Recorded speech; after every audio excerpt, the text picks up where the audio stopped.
সুপ্রিয় দর্শক, প্রাইম 24 টেলিভিশনে আপনাদের স্বাগত জানাচ্ছি। আজ 5 জানুয়ারি বাংলাদেশের একটি অন্যতম বিশেষ দিন। আজ গণতন্ত্রের বিজয় দিবস। অন্যায়ের বিষ বাষ্পে মানব জীবন যেখানে অন্ধকারের পঙ্কিলতায় নিমজ্জিত ছিল, সেখানে বর্তমান সরকার, আওয়ামী লীগ সরকার ইস্পাত কঠিন শপথে দীপ্ত ছিল সবসময়। ঠিক তেমনি একটি মুহূর্তে 2014 সালের 5 জানুয়ারি বাংলাদেশে যে নির্বাচনটি হয়েছিল, সেই নির্বাচনটিকে বলা হচ্ছে গণতন্ত্রের বিজয় দিবস। আজকে প্রাইম 24 টেলিভিশন স্টুডিওতে আমাদের মাঝে উপস্থিত আছেন নিউ ইয়র্ক স্টেট আওয়ামী লীগের সম্মানিত সাধারণ সম্পাদক, বিশিষ্ট রাজনীতিক শাহীন আজমল। পাশে আছেন যুক্তরাষ্ট্র স্বেচ্ছাসেবক লীগের সম্মানিত সহসভাপতি দুরুদ মিয়া রনেল। এর পাশে আছেন, আমি তাকে একজন আর্টিস্ট হিসেবে বলে থাকি, এবং নিউ ইয়র্ক স্টেট আওয়ামী লীগের সম্মানিত শিক্ষা বিষয়ক সম্পাদক স্বীকৃতি পড়ুয়া। ধন্যবাদ। সুপ্রিয় দর্শক, আমরা সরাসরি চলে যাচ্ছি আজকে যে গণতন্ত্রের বিজয় দিবস এই অনুষ্ঠানটিতে, বিশেষ করে প্রবাসের মাটিতে নিউ ইয়র্কের যে আওয়ামী লীগ তারা কিভাবে এই দিবসটিকে দেখছে।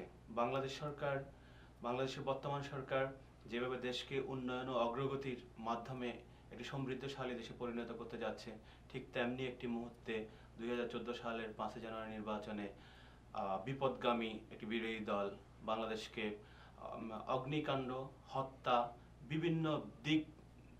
বিভিন্নভাবে তারা চেয়েছিল বাংলাদেশকে একটি খারাপ রাষ্ট্রে, বাংলাদেশকে একটি শোষিত রাষ্ট্রে পরিণত করতে। আমরা এখন সরাসরি প্রশ্নে চলে আসছি স্টেট আওয়ামী লীগের সম্মানিত সাধারণ সম্পাদক শাহীন আজমলের কাছে। শাহীন আজমল, আপনি আমাদের বলবেন 5 জানুয়ারি 2014 সালে আজকের এই দিনটিতে যে নির্বাচনটি অনুষ্ঠিত হয়েছিল, এই নির্বাচনটি নিয়ে দেশ দুই ভাগে বিভক্ত ছিল। বিশেষ করে দেশের, হয়তো আমরা জানি, সংখ্যালঘিষ্ঠ অংশ, সংখ্যায় কম অংশটি এই নির্বাচনটি চায়নি। আর বর্তমান সরকার বলছে যে এই নির্বাচনটি ছিল গণতন্ত্রের বিজয়। আপনি এই বিষয়টিকে কিভাবে দেখছেন? ধন্যবাদ শিবলি সাদিক এবং প্রাইম টেলিভিশন 24 টেলিভিশনকে এবং দর্শক শ্রোতা যারা আছেন এবং সবাইকে, কলা কৌশলী যারা আছেন, আপনাদের সবাইকে আমাদেরকে আমন্ত্রণ জানানোর জন্য। 5 জানুয়ারি গণতন্ত্রের বিজয় দিবস বাংলাদেশের ইতিহাসে একটি গুরুত্বপূর্ণ দিন। আপনারা সবাই জানেন 5 জানুয়ারি 2014 সালের 10ম জাতীয় সংসদ নির্বাচন অনুষ্ঠিত হয়েছিল। এই নির্বাচনের আগে বাংলাদেশের বিরোধী দলের পক্ষ থেকে অযৌক্তিক দাবি উঠানো হয়েছিল। তার দাবি ছিল, আপনারা সবাই জানেন, যে এর আগে আইনি প্রক্রিয়ার মাধ্যমে বাংলাদেশের সর্বোচ্চ বিচারালয় থেকে যে বাংলাদেশের পরবর্তী সরকার কিভাবে নির্বাচন হবে সে ব্যাপারে জাতীয় সংসদের সদস্যগণ একটা নীতি স্থির করে দিয়েছিলেন। সেই প্রেক্ষাপটে যখন নির্বাচন গণিয়ে আসছিল, তখন বিএনপি, কিন্তু আপনারা সবাই জানেন, বিএনপি এবং জামাত তো বাংলাদেশের বিরোধিতা করেছিল। তারা বাংলাদেশের অস্তিত্ব স্বীকার করে না। এবং পরবর্তী পর্যায়ে যখন বঙ্গবন্ধু বাংলাদেশে প্রত্যাবর্তন করলেন 10 জানুয়ারি, এবং তারপরে যখন বঙ্গবন্ধু বাংলাদেশকে একটা যুদ্ধ বিধ্বস্ত বাংলাদেশকে গড়ে তুলতে চেষ্টা করলেন, স্বাভাবিক অবস্থায় ফিরে নিয়ে আসলেন, তখন বঙ্গবন্ধুকে সব পরিবার হত্যা করা হল। তারা শুধু বঙ্গবন্ধুকে হত্যা করে ক্ষান্ত হননি, তারা আমাদের মুক্তিযুদ্ধের নেতৃত্ব দানকারী আমাদের জাতীয় চার নেতাকে হত্যা করে বাংলাদেশের অগ্রযাত্রাকে বাধাগ্রস্ত করলেন। এবং বাংলাদেশকে তার এই যে বিএনপির যেন জিয়াউর রহমান সাহেব অবৈধভাবে ক্ষমতা দখল করলেন, পরবর্তী পর্যায়ে অবৈধ ক্ষমতাকে বৈধ করার জন্য নীল নকশা নির্বাচন, প্রথম তিনি নাবুট দিয়ে তিনি নির্বাচিত হলেন 79 সালে। এটি অবৈধভাবে ক্ষমতা দখল করে বৈধ হওয়ার চেষ্টা শুরু করলেন। এই যে বিএনপি কিন্তু শুরুতেই থেকে কখনো গণতান্ত্রিক পন্থায় তারা আসতে চাচ্ছিল না। তারা চেয়েছিল যে এটা সংকট সৃষ্টি করা। 5 জানুয়ারি নির্বাচনকে বয়কট করার মূল উদ্দেশ্যই ছিল বাংলাদেশকে একটি সাংবিধানিক সংকটে ফেলে দেওয়া। বাংলাদেশ যখন গণতান্ত্রিক পন্থায় জননেত্রী শেখ হাসিনা বাংলাদেশের প্রত্যাবর্তনে প্রথম দিনই তিনি বাংলার মানুষের উদ্দেশ্যে বলেছিলেন যে আমি বাংলাদেশে প্রত্যাবর্তন করেছি, জাতির জন্য বঙ্গবন্ধু হত্যার বিচার চাই, তার অসমাপ্ত কাজকে সমাপ্ত করার মাধ্যমে এবং বাংলাদেশকে গণতান্ত্রিক শাসন ব্যবস্থায় ফিরিয়ে নিয়ে আসার জন্য। এই জন্য তিনি জীবনের ঝুঁকি নিয়ে সবকে হারানোর পরও কিন্তু বাংলাদেশের মানুষের জন্য যুদ্ধ করেছে জননেত্রী শেখ হাসিনা। সেই জননেত্রী শেখ হাসিনা কিন্তু সব সময় বিএনপি, বেগম খালেদা জিয়া এবং তাদের নেতৃবৃন্দ, জোটের নেতৃবৃন্দকে ফোন করেছেন বেগম খালেদা জিয়াকে, এবং তার আপনার আহ্বান জানাচ্ছেন আপনারা আসুন, আপনার যে মন্ত্রণালয় নিতে চান সবগুলোই তত্ত্বাবধায়ক সরকার যে দাবি দিয়েছেন সংবিধানে, যখন তত্ত্বাবধায়ক সরকার নেই সেসব অযৌক্তিক দাবি তুলে তো কোনো লাভ হবে না। আপনারা জানেন তারা যে কি পরিবেশ সৃষ্টি করেছিলেন যে 5ই জানুয়ারি, যদি গণতন্ত্রের বিজয় দিবস হয়েছে বিধায় আজকে কিন্তু বাংলাদেশ সর্বক্ষেত্রে সফলতা অর্জন করার মাধ্যমে এগিয়ে যাচ্ছে। আছে কৃষি বলেন, শিক্ষা, স্বাস্থ্য, যোগাযোগ, সর্বক্ষেত্রে যেভাবে, বিশেষ করে আমাদের বঙ্গবন্ধুর কন্যা, অতীতে কোনো রাজনৈতিক বাংলাদেশে কোনো বঙ্গবন্ধু স্বপ্ন দেখিয়েছিলেন সোনার বাংলা।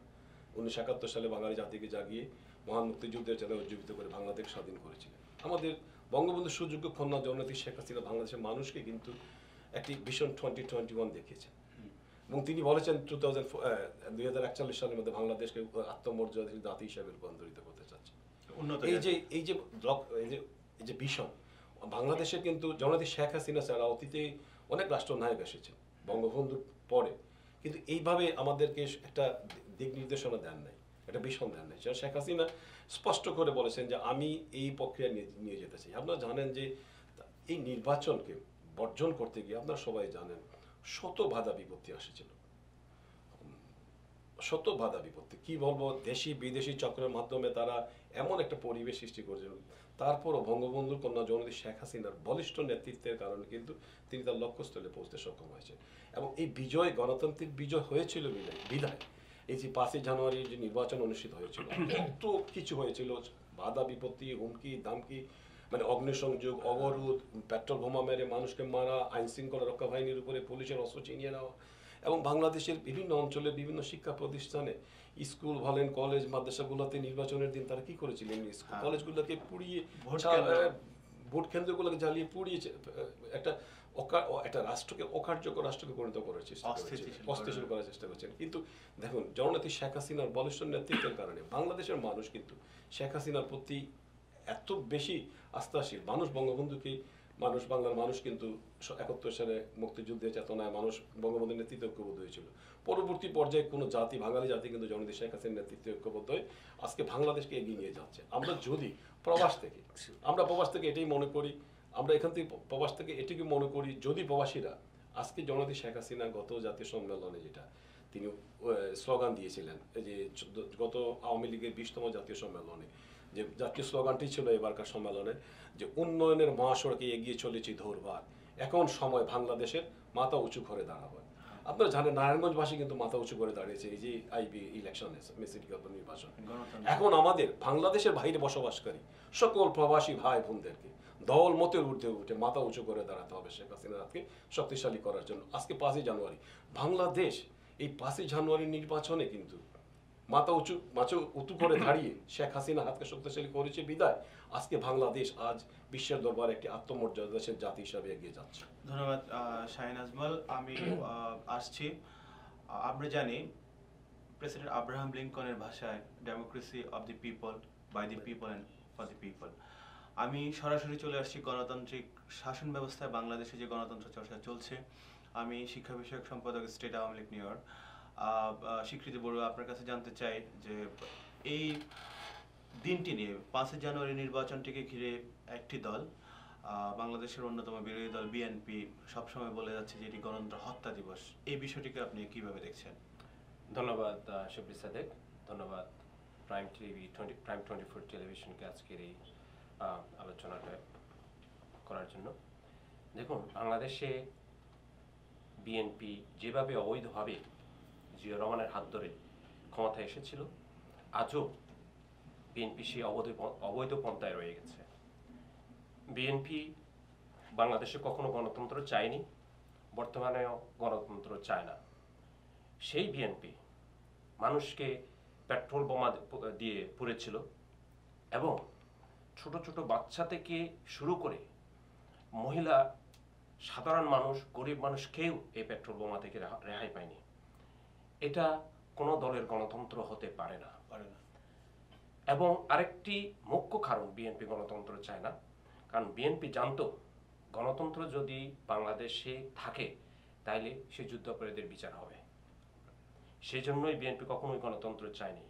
কিন্তু আজকে মুক্তিযুদ্ধের নেতৃত্ব দানকারী দল আওয়ামী লীগ সেই 5ই জানুয়ারিতে নির্বাচন করে ক্ষমতায় এসেছিল বলে, বাংলাদেশের জনগণ আওয়ামী লীগকে নির্বাচিত করেছিল বলেই বাংলাদেশে আজকে উন্নয়নের জোয়ার যেরকম বয়ে যাচ্ছে, সে একইভাবে জননেত্রী শেখ হাসিনার নেতৃত্বে বাংলাদেশে প্রতিটি শীর্ষস্থানীয় যুদ্ধাপরাধীদের বিচার সম্ভব হয়েছে এবং আরও যে যুদ্ধাপরাধীরা আছে তাদেরও বিচার সম্ভব হবে বলে আমরা মনে করি, আমরা আশা করি। সো বিএনপি কখনোই জামাতিদের যারা মুক্তিযুদ্ধে বাংলাদেশের বিরোধিতা করেছিল তাদের বিচার চায়নি এবং এখনো যারা যুদ্ধাপরাধী আছে তাদের বিচার তারা চায় না বলেই তারা গণতন্ত্র চায় না। এবং আমি আশা করব যে বিএনপির মাথায় সুবুদ্ধি আসবে এবং আগামী নির্বাচনের জন্য 2019 সালে যে নির্বাচন হবে তারা অংশগ্রহণ করবে এবং বাংলাদেশকে যে একটা গণতান্ত্রিক প্রক্রিয়া নির্বাচন হবে সেই নির্বাচনে বাংলাদেশের জনগণের সাথে থেকে নির্বাচনে অংশগ্রহণ করবে। ধন্যবাদ শিক্ষক বড়ুয়া। শাহিন আজমল, আপনি এই বিষয়টিকে, যে বিএনপি বারবারই বলছে যে একটা হত্যা দিবস, এই বিষয়টিকে আপনি কিভাবে দেখছেন?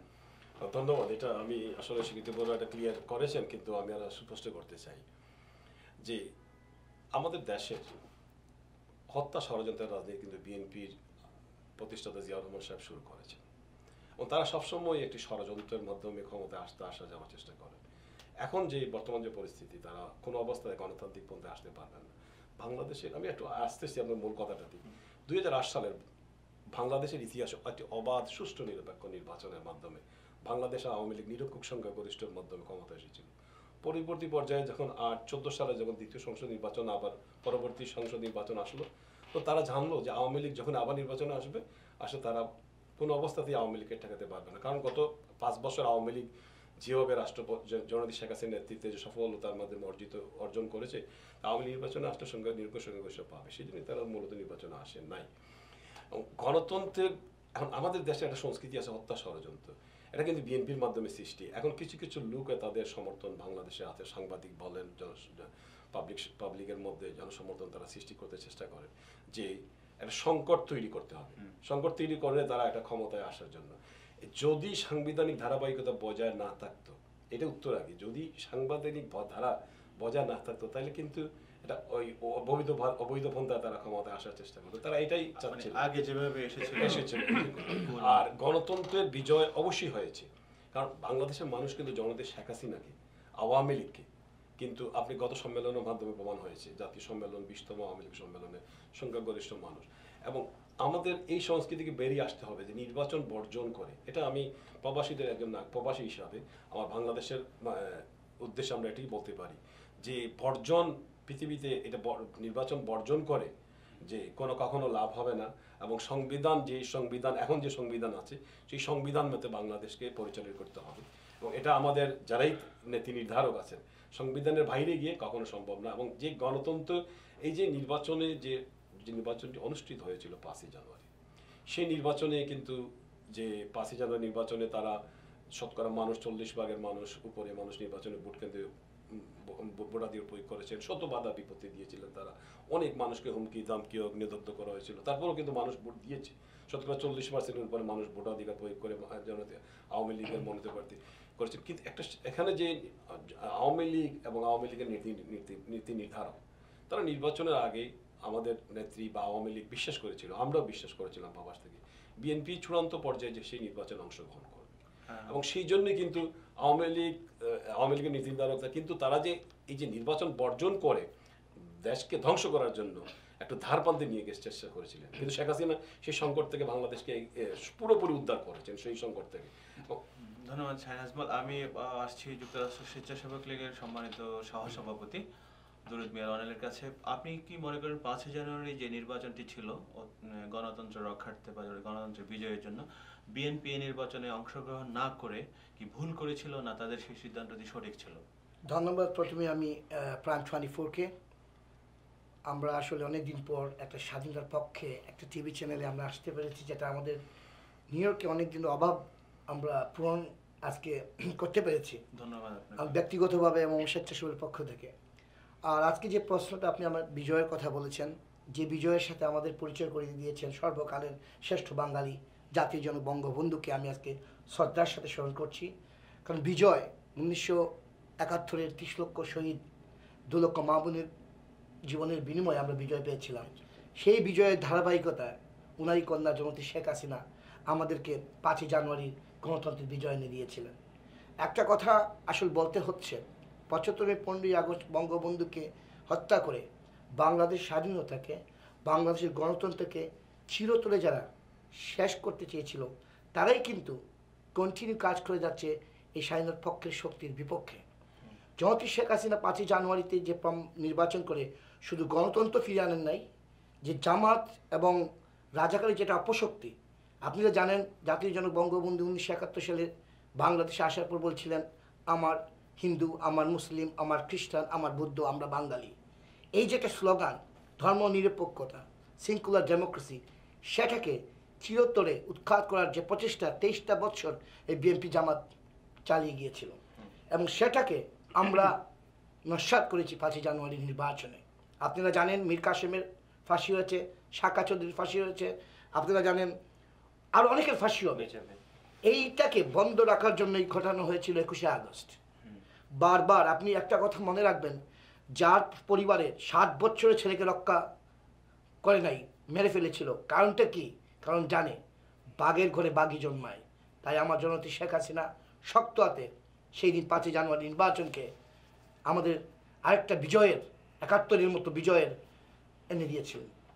আর বিএনপির কথা যেটা আপনি বলছেন, আপনারা জানেন ওরা কখনই সামনের দরজায় রাজনীতি বিশ্বাস করে না। ওদের জন্মই হয়েছিল পিছনের দিকে, এবং আপনারা জানেন ওদের ইতিহাস। ওরা পাকিস্তান থেকে লোকদের এনে পাকিস্তানের বাংলাদেশের পাসপোর্ট দিয়েছিল, বাংলাদেশ জাতীয় পতাকা ওদের গাড়িতে দিয়েছিল। তা আমি ওদের নিয়ে আলোচনা করি না, কারণ ওদেরকে নিয়ে আলোচনা কোনো ব্যাপার না। দেশ আমাদের, জাতি আমাদের, সব কিছু আমাদের। আমরা কাজ করব, জনতী শেখ হাসিনার হাতকে শক্তিশালী করব, এটা আমি বিশ্বাস করি। হ্যাঁ, আপনি কি মনে করেন যে বিএনপি নির্বাচনে অংশগ্রহণ না করে ভুল করেছিল কিনা? এটা তো মারাত্মক ভুল। আজকে বাংলাদেশ থেকে বিএনপি নামক রাজনৈতিক দল আস্তে আস্তে নিশ্চিহ্ন হয়ে যাচ্ছে সেই নির্বাচন অংশগ্রহণ না করার জন্য। এবং ধন্যবাদ। আমি আসছি সরাসরি স্বীকৃতি বড়ুয়ার কাছে। 5ই জানুয়ারি নির্বাচনে বাংলাদেশ সরকার, বর্তমান সরকার, প্রধানমন্ত্রী জননেত্রী শেখ হাসিনার নেতৃত্বে যে সরকারটি বর্তমানে বাংলাদেশকে চালাচ্ছে, আপনি কি মনে করেন যে বাংলাদেশের যে উন্নয়ন অগ্রগতির ধারা, এটি কি দিনে দিনে সামনের দিকে এগিয়ে যাচ্ছে কিনা? ধন্যবাদ। বাংলাদেশে 5ই জানুয়ারিতে যে নির্বাচন হয়েছিল, বাংলাদেশের জনগণ সেই নির্বাচনে সঠিক রায় দিয়েছিল এবং মুক্তিযুদ্ধের নেতৃত্ব দানকারী দল আওয়ামী লীগকে নির্বাচিত করেছিল, এবং সেই জনগণের রায়ই সঠিক ছিল। আজকে জনগণের রায় সঠিক ছিল বলেই বাংলাদেশে যে উন্নয়নের ধারা, প্রতি বছর এই উন্নয়নের ধারা সামনের দিকে কিন্তু এগিয়ে যাচ্ছে। আমরা 16-17 কোটি মানুষের দেশ, সেই মানুষের দেশে আজকে আমরা সেই জনগণের কাছে 10 টাকায় আমরা চাল পৌঁছাতে পারছি। সেই 16-17 কোটি মানুষের খাদ্যের যোগান দিয়ে আমরা আজকে চাল বাইরের দেশে রপ্তানি করতে পারছি। বাংলাদেশে যেই খাম্বার রাজনীতি ছিল, মানুষের বিদ্যুৎ ছিল না, লোডশেডিং ছিল, আজকে বাংলাদেশের জনগণ সে লোডশেডিং শব্দটা ভুলে যেতে বসেছে। এবং শিক্ষাক্ষেত্রে বাংলাদেশে বিপ্লব একমাত্র জননেত্রী শেখ হাসিনার নেতৃত্বে গণতন্ত্র চলছে বলে বাংলাদেশে বিভিন্ন ক্ষেত্রে উন্নয়নের ধারা চলছে, এবং আমি মনে করি সামনেও এই উন্নয়নের ধারা থাকবে। বাংলাদেশের জনগণ 2019 সালে যে নির্বাচন হবে, বাংলাদেশের জনগণ সেই নির্বাচনেও সঠিক রায় দিবেন। তবে আমি আশা করি এই অতীতে বিএনপি যে ভুল করেছেন, নির্বাচনে অংশগ্রহণ না করে 2019 সালের নির্বাচনে অংশগ্রহণ করবেন। তবে তার আগে বিএনপিকে কিছু কাজ করতে হবে। সেই কাজগুলো হলো, বাংলাদেশের জনগণের কাছে যে পেট্রোল বোমা দিয়ে শিশু, নারী, গরিব, শিক্ষার্থী সবাইকে পড়েছে 92 দিন যারা পেট্রোল বোমা দিয়ে, বাংলাদেশের জনগণের কাছে ক্ষমা চাইতে হবে। তারপর বাংলাদেশের জনগণের কাছে পৌঁছতে হবে। আপনি যদি লক্ষ্য করেন, বিগত কয়েক বছরে বিএনপির খালেদা জিয়া কোনো জনসভাকরণ নিয়ে জনগণের কাছে পৌঁছাননি। আগে যেভাবে হাওয়া ভবনের থেকে বিএনপি ক্ষমতায় এসেছিল, এখনো বিএনপি চিন্তা করছে ঘরের মধ্যে বসে ক্ষমতায় আসবে। জনগণের কাছে না গেলে, জনগণের সেবা না করলে, জনগণের মনের মধ্যে না ঢুকলে কে কোনোদিন ক্ষমতায় আসতে পারে না। এবং জননেত্রী শেখ হাসিনা জনগণের কাছে গিয়েছিলেন, জনগণের দুঃখ কষ্ট উনি শুনেছেন, দুঃখ কষ্ট লাঘবের উনি চেষ্টা করেছেন বলেই জনগণ সেই রায় দিয়ে ওনাকে নির্বাচিত করেছেন এবং আওয়ামী লীগকে নির্বাচিত করেছেন। তাই বিএনপিকেও সেম কাজ করতে হবে। ধন্যবাদ স্বীকৃতি বড়ুয়া। আমি আবার আসছি স্টেট আওয়ামী লীগের সাধারণ সম্পাদক শাহীন আজমলের কাছে। সরকার 2014 সালের 5 জানুয়ারি নির্বাচন থেকে আমরা 17 সালে এসে পৌঁছলাম। আমরা জানি 19 সালে যে নির্বাচনটি হবে, এটিতে কি বিরোধী দলগুলো বর্তমান প্রধানমন্ত্রী জননেত্রী শেখ হাসিনার নেতৃত্বে বা শেখ হাসিনার আন্ডারে কি ইলেকশনে তারা অংশগ্রহণ করবে বলে আপনি বিশ্বাস করেন? ইলেকশন তো নির্বাচন কমিশন করে থাকে এবং নির্বাচন কমিশন নিয়ে রাষ্ট্রপতি এবং যে বাংলাদেশের সমস্ত রাজনৈতিক নেতৃবৃন্দের সাথে ডায়ালগ চলছে বা সংলাপ চলছে। আমরা উপবাস থেকে আশা করছি রাষ্ট্রপতির মাধ্যমে একটা সুন্দর শক্তিশালী নির্বাচন কমিশন এবং অবাধ সুষ্ঠু নির্বাচন হবে। এবং আমি নারায়ণগঞ্জের নির্বাচনকে উল্লেখ করতে চাই। বাংলাদেশ এখন যেভাবে আওয়ামী লীগের যে জনসমর্থন এবং জননেত্রী শেখ হাসিনার যে জনসমর্থন মানুষের কাছে গ্রহণযোগ্যতা, এটা অতীতের যে কোনো সময়ের তুলনায় 2008 সালের চাইতে অনেক জনপ্রিয় জননেত্রী শেখ হাসিনা এবং বাংলাদেশ আওয়ামী লীগ অতীতের 2008 সালের জাতীয় সংসদ বলেন আর 2014 সালের জাতীয় সংসদ নির্বাচন চাইতে অনেক জনপ্রিয়। এখন যে 2019 সালে যে নির্বাচন সম্বন্ধে বলছেন, আমরা আশা করছি প্রথমত নির্বাচনে বিএনপি আসবে না, আগামী নির্বাচনে যেভাবে আসছে। আর যদি না আসে, সাংবিধানিক একটা নিয়ম কানুন আছে, আগামী যদি নির্বাচন বর্জন করে তাদের নিবন্ধনটা বাতিল হবে বাংলাদেশ নির্বাচনে, বাংলাদেশে প্রচলিত আইনে। আপনি বলতে যাচ্ছেন যে যদি আগামী 19 সালের নির্বাচনে যদি বিএনপি অংশগ্রহণ না করে এই দলটির নিবন্ধন বাতিল? এটা তো দেশের প্রচলিত আইন, আমাদের নির্বাচন কমিশনের আইন। যে কোনো রাজনৈতিক নিবন্ধিত রাজনৈতিক দল 2 বার যদি বর্জন করে তাহলে তার নিবন্ধন বাতিল হবে। এটাকে আমি চাচ্ছি না। তো আমার কথা হচ্ছে যে বিএনপি আগামী নির্বাচনে আসতেই হবে তাদের স্বার্থে, তাদের কর্মী বা তাদের যে পর্যায়ে যে জনপ্রিয়তা, বিএনপির যে জনপ্রিয়তা ছিল 40 বা 30% ছিল, সে জায়গায় আজকে 10-এর নিচে চলে আসছে। উপজেলা ইলেকশনগুলোতে দেখছেন ইউনিয়ন কাউন্সিল, বিশেষ করে নারায়ণগঞ্জকে আমরা দৃষ্টান্ত যদি উদাহরণ হিসেবে ধরি, বিএনপি কিন্তু নারায়ণগঞ্জ নির্বাচনে আসার একটা উদ্দেশ্যই ছিল যে তারা ভাবছিল যে এখানে তারা একটা ভালো ফলাফল পাবে, এই জন্য তারা নির্বাচনে এসেছিল নির্বাচন। কিন্তু তারা এই যে তাদের যোগ্য প্রার্থী দিতে পারে নাই। তবে আমরা তো একটা জিনিস দেখছি যে যদিও তারা মেয়র ইলেকশনে তারা পরাজিত, কমিশনার ইলেকশনে কিন্তু তারা হাড্ডাহাড্ডি ছিল না। এগুলো তো হাড্ডাহাড্ডি ছিল, এগুলো তো ইলেকশন তো মেইনলি চেয়ারম্যান মানে সিটি কর্পোরেশন চেয়ারম্যানের জন্য ইলেকশনটা হয়ে থাকে, মেয়র ইলেকশনটা হয়ে থাকে মেয়রের জন্য। কিন্তু এগুলো তো বিভিন্ন কমিশনারের ভোটগুলো, এগুলো অনেক মেকানিজম কাজ করে, অনেক মহল্লা আছে, অনেক কমিউনিটি বা গোত্র আছে, এগুলো নিয়ে অনেক কিছু আছে। সুতরাং আমরা মনে করলাম যে এই নির্বাচনটা গণতন্ত্রের একটা বিশাল বিজয়। অবশ্যই, যে জন্য তারা স্পষ্টভাবে তারা কেন্দ্রে এসেছিল এবং তারা কোনো কমপ্লেইন করতে পারেনি। না, এটা সরকার জননেত্রী শেখ হাসিনার নেতৃত্বে যে একটা অবাধ সুষ্ঠু নিরপেক্ষ নির্বাচন বা বর্তমান নির্বাচন, বাংলাদেশের নির্বাচন কমিশনের অধীনে একটা অবাধ সুষ্ঠু নিরপেক্ষ নির্বাচন এবং বাংলাদেশের আইন শৃঙ্খলা রক্ষা বাহিনী যারা নিয়োজিত দেশের রাষ্ট্রের, তাদের অধীনে একটি অবাধ সুষ্ঠু নিরপেক্ষ নির্বাচন যে সম্ভব, এটা বিশ্বব্যাপী একটি স্বীকৃত। এটা জননেত্রী শেখ হাসিনার জন্য একটা অনেক বড় পাওয়ার এবং বাংলাদেশের জন্য, বাংলাদেশের ভাবমূর্তি। এই যে 5 জানুয়ারি নির্বাচনকে নিয়ে, এই যে আমরা তো নিউ ইয়র্কে থাকি, আমি জননেত্রী শেখ হাসিনা আমাকে নিউ ইয়র্কের স্টেট আওয়ামী লীগের সেক্রেটারি নিজ হাতে উপস্থিত থেকে ঘোষণা করেছে।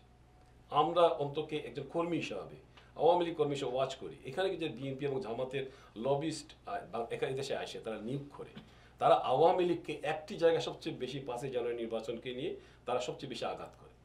এবং জননেত্রী শেখ হাসিনা এই যে সিটি কর্পোরেশন নির্বাচনের করার মাধ্যমে আজকে তাদেরকে এই যে কংগ্রেসম্যানদের কাছে তারা কাগজ দেবেন আইসা বা অভিযোগ দেবেন, সেই অভিযোগের রাস্তা কিন্তু আমরা ছুঁড়ে বন্ধ করে দিতে পেরেছেন শেখ হাসিনা।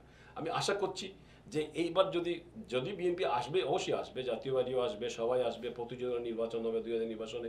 এবং আওয়ামী লীগ 73 সালের যে একবার বঙ্গবন্ধুর নেতৃত্বে নিরঙ্কুশ সংখ্যাগরিষ্ঠ নির্বাচনে বিজয়ী হয়েছিল এবং 2008 সালে বাংলাদেশের ইতিহাসে, স্বাধীন বাংলাদেশের ইতিহাসে একটি অবাধ সুষ্ঠু নিরপেক্ষ নির্বাচন হয়েছিল। সেই নির্বাচনে আওয়ামী লীগ নিরঙ্কুশ সংখ্যাগরিষ্ঠতা অর্জন করেছিল। আমার দৃঢ় বিশ্বাস জননেত্রী শেখ হাসিনা দিন রাত পরিশ্রম করে নিজের জীবনকে বাজি রেখে কাজ করে যাচ্ছেন, এবং শেখ হাসিনা সেই বলিষ্ঠ নেতৃত্বের কারণে বাংলাদেশের মানুষ এখন শেখ হাসিনা এবং আওয়ামী লীগ অত্যন্ত জনপ্রিয়। এবং নির্বাচনে 2019 সালে 73 সাল বলেন, 2008 সালের বলেন, 2014 সালে যে নির্বাচন হয়েছে সেই নির্বাচনের ফলতে আরও ভালো করবেন শেখ হাসিনা। এবং আওয়ামী লীগ শুধুমাত্র যে কোনো বুথ কেন্দ্রেই বলেন, যেখানে যাবেন শুধু দেখবেন আওয়ামী লীগ। কারণ আমি গত জাতীয় সম্মেলনে যে সম্মেলনে ঢাকা যাওয়ার সৌভাগ্য হয়েছিল, আমি ওই 80 দশকে আওয়ামী লীগের সম্মেলনে গিয়েছি, 30 বছর আগেও গিয়েছি এবং কয়েকবার আমার আওয়ামী লীগের সম্মেলনে গিয়েছি।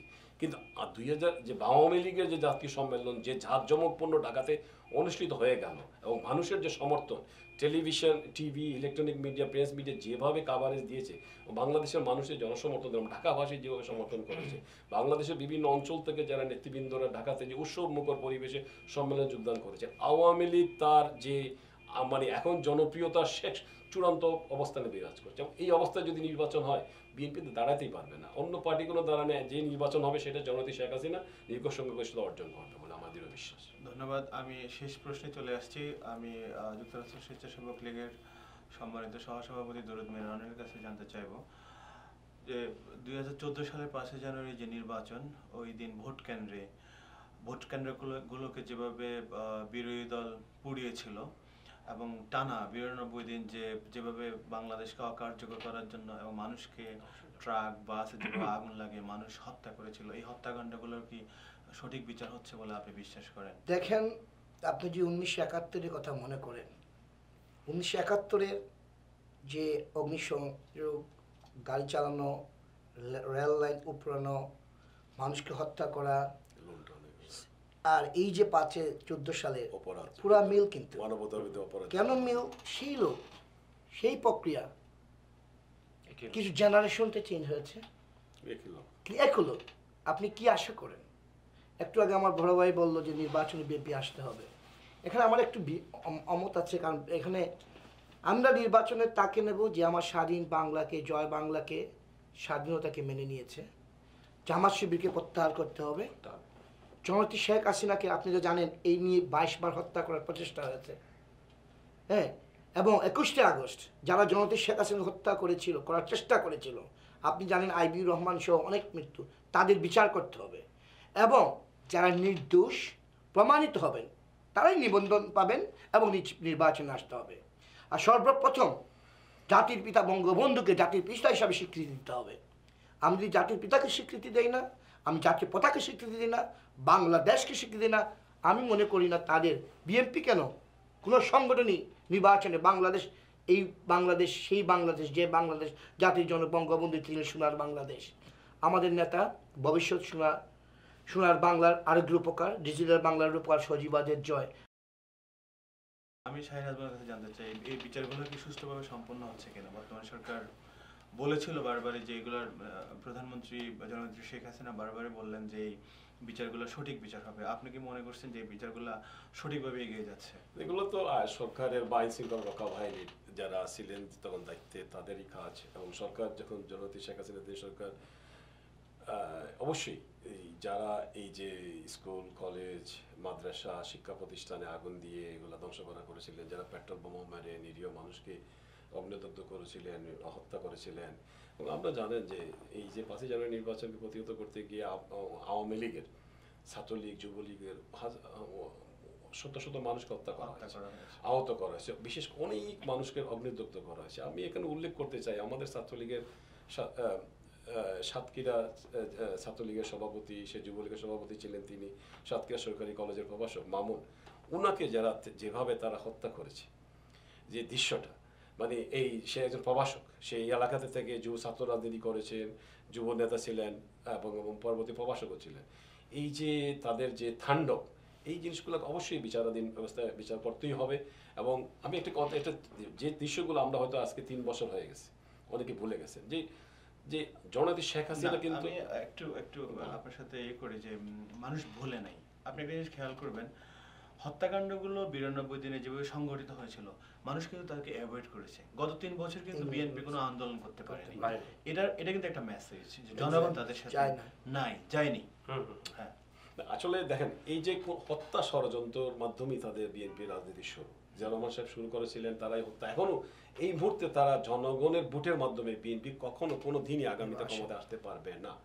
এটা আমি শতভাগ বাংলাদেশের যে বর্তমান যে রাজনৈতিক প্রেক্ষাপট, তারা এখন চাইবে এই যে বাংলাদেশকে একটা সাংবিধানিক সংকটে নিয়ে 5ই জানুয়ারি ফেলেছিলেন, মনে করেন যদি সেই দিন 5ই জানুয়ারি নির্বাচন অনুষ্ঠিত না হতো, সাংবিধানিক তার সংকট সৃষ্টি হতো।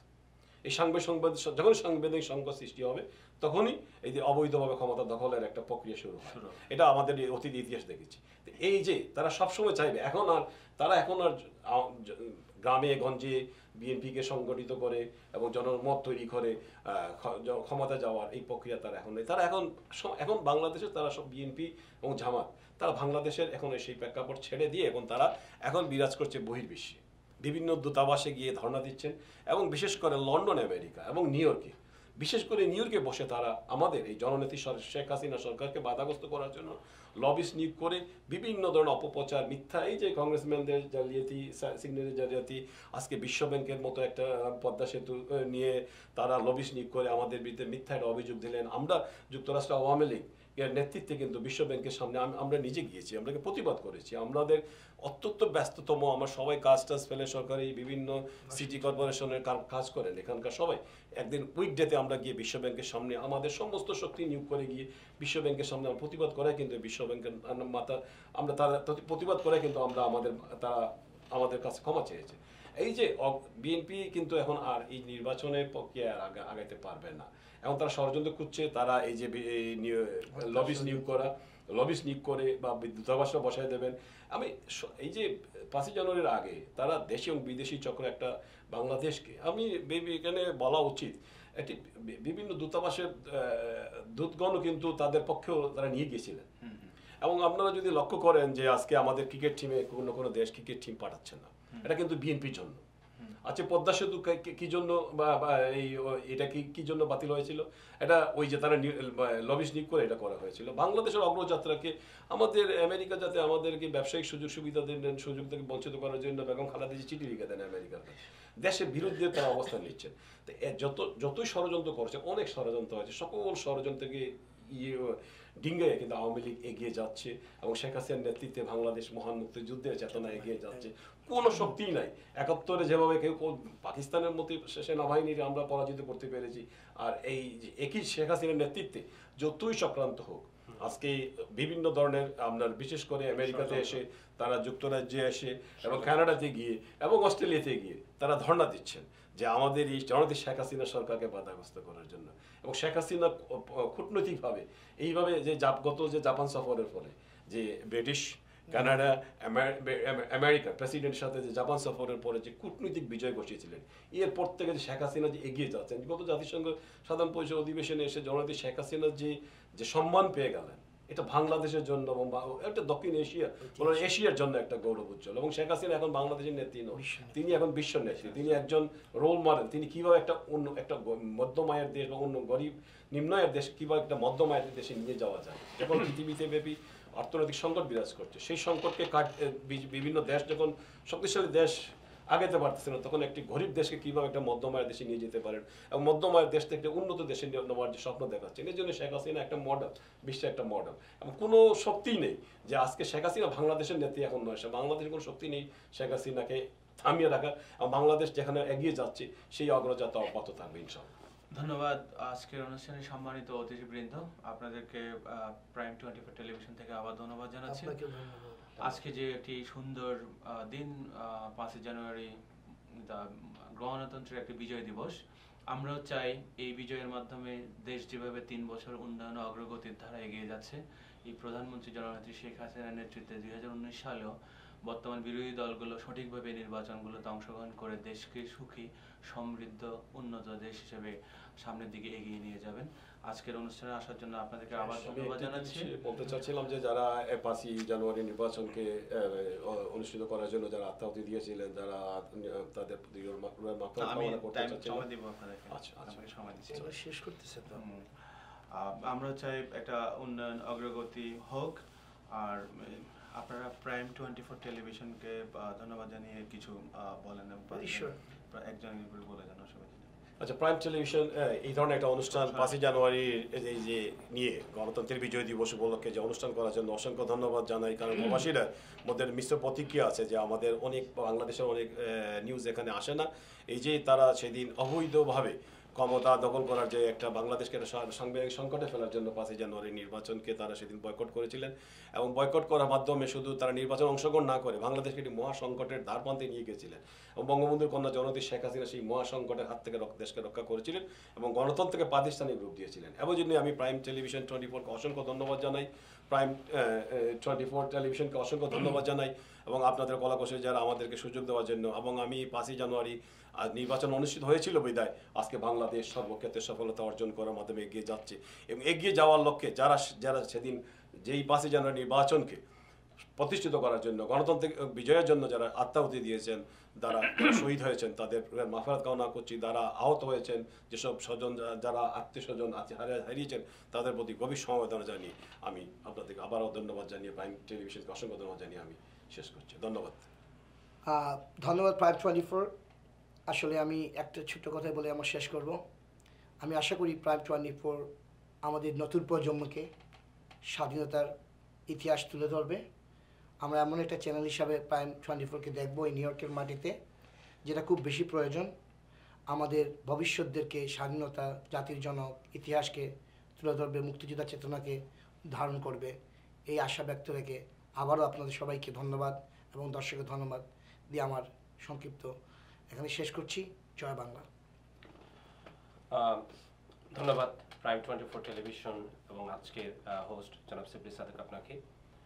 1971 সালে হাজার বছরের শ্রেষ্ঠ বাঙালি জাতির জনক বঙ্গবন্ধুর নেতৃত্বে যেই স্বপ্ন নিয়ে বাংলাদেশের সাধারণ জনগণ মহান মুক্তিযুদ্ধে অংশগ্রহণ করেছিলেন এবং দেশকে স্বাধীন করেছিলেন, সেই স্বপ্নকে আজকে বাস্তবে রূপ দেওয়ার জন্য জননেত্রী শেখ হাসিনা বাংলাদেশে গণতন্ত্র প্রতিষ্ঠা করেছেন এবং বাংলাদেশ সেই অভিষ্ট লক্ষ্যে, বঙ্গবন্ধুর সোনার বাংলার অভিষ্ট লক্ষ্যে ধীরে ধীরে এগিয়ে যাচ্ছে। আমি মনে করি এই ধারা অব্যাহত থাকবে এবং আগামী নির্বাচনেও বাংলাদেশের জনগণ তাদের সঠিক রায়ের মাধ্যমে জননেত্রী শেখ হাসিনাকে নির্বাচিত করবেন, এবং আমরাও এখান থেকে প্রবাস থেকে দল মত নির্বিশেষে জননেত্রী শেখ হাসিনার হাতকে শক্তিশালী করার জন্য ঐক্যবদ্ধ। বাংলাদেশ এগিয়ে যাবে। জয় বাংলা, জয় বঙ্গবন্ধু। ধন্যবাদ আপনাদের সকলকে। আমরা অনুষ্ঠানের শেষ প্রান্তে চলে এসেছি। প্রাইম 24 টেলিভিশন থেকে আপনাদের তিনজনকে আমাদের ধন্যবাদ এবং কৃতজ্ঞতা। বিদ্রোহী কবি নজরুলের ভাষায়, বলো মহাবিশ্বের মহাকাশ পাড়ি, চন্দ্র সূর্য গ্রহ তারা ছাড়ি, ভুলক দোলক গোলক ভেদিয়া, খোদার আসন আরশ ছেদিয়া, উঠিয়াছে চির বিস্ময় আমি বিশ্ববিধাত্রীর বলবীর। জননেত্রী বাংলাদেশের প্রধানমন্ত্রী শেখ হাসিনা 2014 সালে 5ই জানুয়ারি যে বিজয় অর্জন করেছিলেন, সেই বিজয়ের মাধ্যমে বাংলাদেশকে গণতান্ত্রিক শাসন ব্যবস্থায় উন্নয়ন এবং অগ্রগতির ধারায় যেভাবে নিয়ে যাচ্ছেন, 2019 সালের নির্বাচনেও বর্তমান বিরোধী দলগুলো সেই নির্বাচনে অংশগ্রহণ করে দেশকে সমৃদ্ধশালী করে তুলবেন। এই বলে আজকের আমাদের অনুষ্ঠান এখানেই শেষ করছি। উপস্থাপনায় ছিলাম আমি শিবলি সাদেক শিবলু। আপনারা সবাই ভালো থাকবেন, সুস্থ থাকবেন, সুন্দর থাকবেন। আগামী অনুষ্ঠান দেখার আমন্ত্রণ জানিয়ে আজকে শেষ করলাম। ধন্যবাদ।